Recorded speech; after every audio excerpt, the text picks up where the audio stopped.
Hello. The idea of this presentation is to take you through my UX and visual design assignment. For this project, I chose to also apply the front-end brief.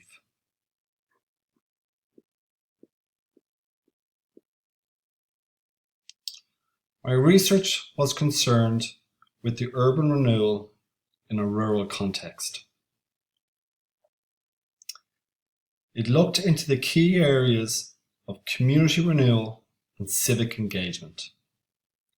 After looking at the successful examples of renewal regeneration, such as Google Fiber, Ludgate, Rural Studio, and Boplin, my findings of the research directed me towards the goal of a more inclusive approach to planning.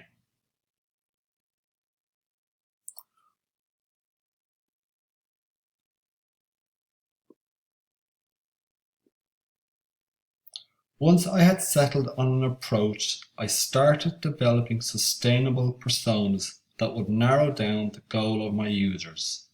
Having talked to people working on community projects, I was able to formulate their key motivations. They are proud of their community with a deep concern for its future. They are motivated to help their community but lack an adequate platform to organise themselves effectively. They feel since they live in the community, they know it and would like to use that knowledge to be able to influence any planning decisions in the future.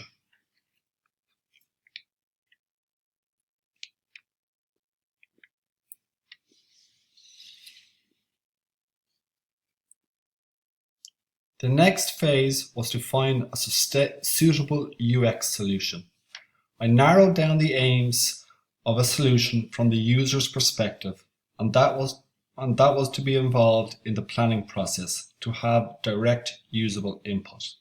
I then looked at what the system would need to provide in order to achieve this. There were four key areas. 1. A support system for residents, a shared resource between residents and decision makers.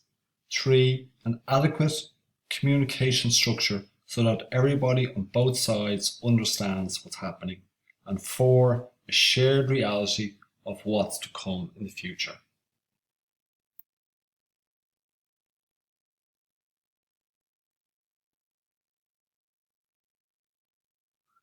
This need for structure led me to use the urban gallery methodology. This is a contemporary planning method developed by a German architect based in London. The urban gallery consists of a four-step process: the database, the prototype, the scenario, and the action plan. Because of the project time frame, I would concentrate on the first process, the database. The database has two parts: the mini scenario and the operational or field ideas. The mini scenario is basically photos of an area within a community. It is then marked up with suggestions on how to improve that area through a process, 4-point process. Again, this is the area the app would concentrate on. The platform of a mobile app was chosen as the smartphone was 1. Capable enough to facilitate the structure, and 2. Common enough to facilitate participation within the community.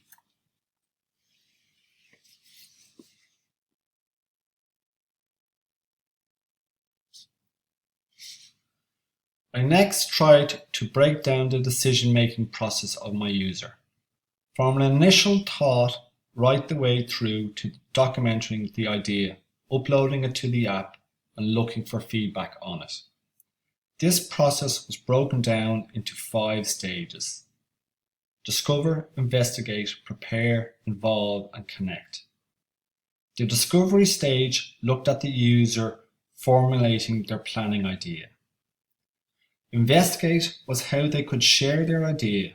This is where they would find out about the app. 3. Prepare was how they would create a document of their idea in order to share it with others within the community. 4. Involve This was to do with the community's reaction to the user's idea. Did they think it was good or not? And 5, the last stage had to do with how the community could take action to implement the idea once it was agreed upon. These 5 stages would all involve input from the community and will happen within the app's structures.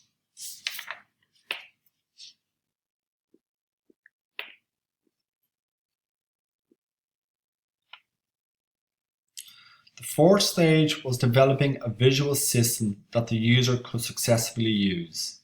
The early designs were too concerned with the social aspect of the participation and did not sufficiently provide a structured process to the planning aim.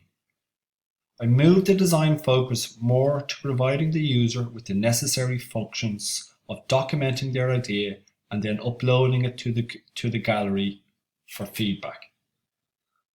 The prototype had 2 main areas: the community gallery for a specific area. This would be the platform that everyone could use and see. And secondly, the user would have their own personal gallery for generating their own ideas that they could then upload to the common gallery. Once I had a complete prototype that held all the necessary functions, I decided to test it. It was still a low fidelity prototype at this stage, with the aim of producing the high fidelity with feedback from the user test results.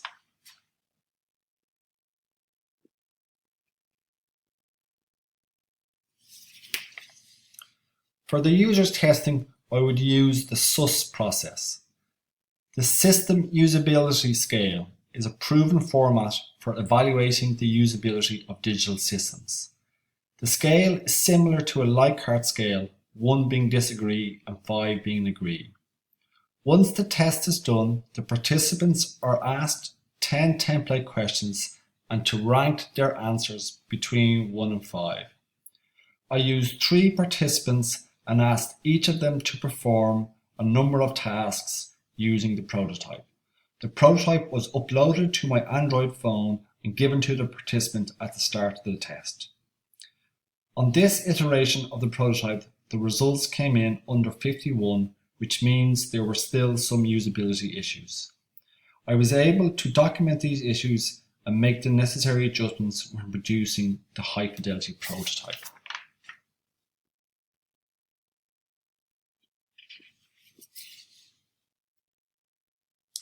Final prototype aimed to address the usability issue discovered in the SUS tests. It also incorporated new design ideas such as tagging. This would allow the user to categorize the mini scenarios and develop new ways in which to navigate through the app. Motivation in user participation was also looked at by incorporating principles of gamification, ratings to do with votings on success of mini scenarios. The app is by no means a finished piece, but I feel it has the potential to address issues in the realm of rural regeneration. Through its participatory nature, it has the ability to bridge a gap between communities and planners and become a resource useful to both. That's the end of my presentation. I thank you for your time.